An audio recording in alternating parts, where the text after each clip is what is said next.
नमस्कार, आप देख रहे हैं ऑनलाइन। मैं हूं मोहम्मद शराज खान। क्या आप जानते हैं कि बॉलीवुड के महानिर्देशक महेश भट्ट और उनकी एक्ट्रेस बेटी पूजा भट्ट नशे की बुरी लत के शिकार थे और ये दोनों अपनी दृढ़ इच्छा शक्ति और एक इमोशनल घटना की वजह से शराब की आदत से उबर पाए हैं। मुंबई से सटे पुणे में जब पिछले दिनों नशा मुक्ति केंद्र समर्पण का उद्घाटन हुआ तो यहाँ चीफ गेस्ट के रूप में खुद महेश भट्ट और पूजा भट्ट मौजूद थे। इन्होंने यहाँ न सिर्फ समर्पण जैसे रिहैब सेंटर की जरूरत पर जोर दिया बल्कि नशे की आदत से उबरने की पूरी कहानी भी बताई जो तमाम शराबी के लिए एक प्रेरणा और मोटिवेशन का काम करेगी।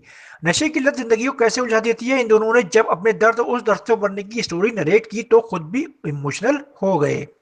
मानसिक बीमारी और नशे की आदत से पीड़ित लोग आमतौर पर खुद को उन चुनौतियों का सामना करने में असमर्थ पाते हैं जो जीवन उन्हें देता है और अपने निजी खोल में छिप जाते हैं। पीछे हट जाने से सामाजिक कौशल, प्रोफेशनल प्रदर्शन सबसे ज्यादा प्रभावित होता है और पारिवारिक संबंधों पर भारी दबाव पड़ता है। भारत के आकार और इसकी आबादी में विविधता को मानसिक स्वास्थ्य की तुरंत जरूरत के साथ जोड़कर देखते हुए इस समय इस मामले में हस्तक्षेप करने और बदलाव लाने के लिए समर्पण जैसे एक अच्छी तरह से बनाए गए और काफी फंड लगाए गए रिहैब सेंटर की तत्काल आवश्यकता है।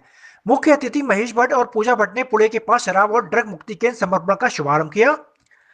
यहाँ गेस्ट ऑफ ऑनर नरेंद्र ए बलदोदा थे जो बलदोदा समूह के अध्यक्ष एवं प्रबंध निदेशक हैं। महेश भट्ट, पूजा भट्ट और नरेंद्र ए बलदोदा ने ऑफिशियल लॉन्च के लिए रिबन काटा। जाने माने मनोचिकित्सक डॉक्टर अजहर हकीम ने समर्पण की शुरुआत और इस पहल के रूप में मरीजों को दी जाने वाली सेवाओं और उपचार को साझा किया। मार्टिन पीटर्स ने वर्ल्ड क्लास रिहैब प्रोग्राम की स्थापना के संबंध में जानकारी दी। नशा मुक्ति केंद्र पर केंद्रित इस 28 दिवसीय कार्यक्रम में क्लाइंट्स को पुणे के इस रिहैब सेंटर में रहना होगा जहां वे एक आधुनिक और विशाल स्थान पे ठीक हो जाएंगे। समर्पण एक कॉलोनी शैली की वास्तुकला में बनाया गया है जो आपको स्कॉटलैंड की याद दिलाता है।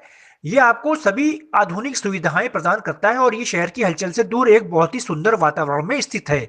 महेश भट्ट ने कहा कि समर्पण आशा की एक नई रोशनी है। सफलता और प्रसिद्धि की ऊंचाइयों पर पहुंचने के बाद भी मुझे खालीपन का एहसास हुआ और मुझे शराब की लत लग गई। लेकिन एक दिन जब मेरी दूसरी बेटी शाहीन का जन्म हुआ तो मैं शराब पीकर घर आया।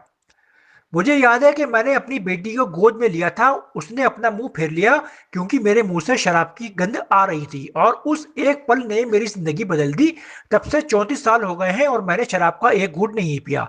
जब मैं फिल्म डैडी की शूटिंग कर रहा था तो मुझे एक बार लगा कि मुझे शराब पीनी चाहिए, किसी को पता नहीं चलेगा, लेकिन तभी अंदर से आवाज आई कि तुम दुनिया से झूठ बोलोगे। उस छोटी बच्चे से झूठ बोल सकते हो लेकिन खुद से झूठ कैसे बोलोगे।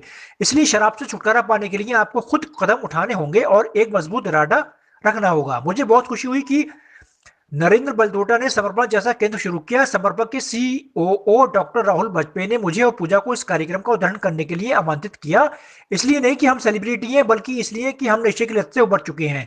दर्द से ही मोती चमकता है। मैं इससे जुड़े सभी लोगों को समर्पण जैसी सुविधा शुरू करने के लिए बधाई देता हूं। पूजा भट्ट ने कहा कि आमतौर पर लोग मुझे एक्ट्रेस, फिल्म मेकर और एक्टिविटीज के तौर पर पेश करते हैं, लेकिन मैं कहना चाहती हूं कि लोग कहें कि पूजा भट्ट शराब की लत से उबर चुकी है। लोग मुझे फिल्म डैडी की वजह से याद करते हैं जिसमें मैंने एक ऐसी लड़की की भूमिका निभाई थी जिसके पिता शराबी थे। असल जिंदगी में मेरे पिता महेश भट्ट के एक मैसेज ने मेरी जिंदगी बदल दी। मैं शराबी थी और भट्ट साहब ने मुझे मैसेज किया कि अगर तुम मुझसे प्यार करती हो तो तुम्हें खुद से प्यार करना चाहिए। उस दिन मैं भावुक हो गई और मैंने शराब छोड़ दी। मानसिक स्वास्थ्य और नशे की आदत का सामना करने वालों की जरूरतों को समझते हुए समर्पण आशा की एक किरण के रूप में उभरता है। समर्पण भारत का पहला रिहैब सेंटर है जो नशा मुक्ति, मानसिक स्वास्थ्य और कल्याण सेवाओं को शामिल करता है।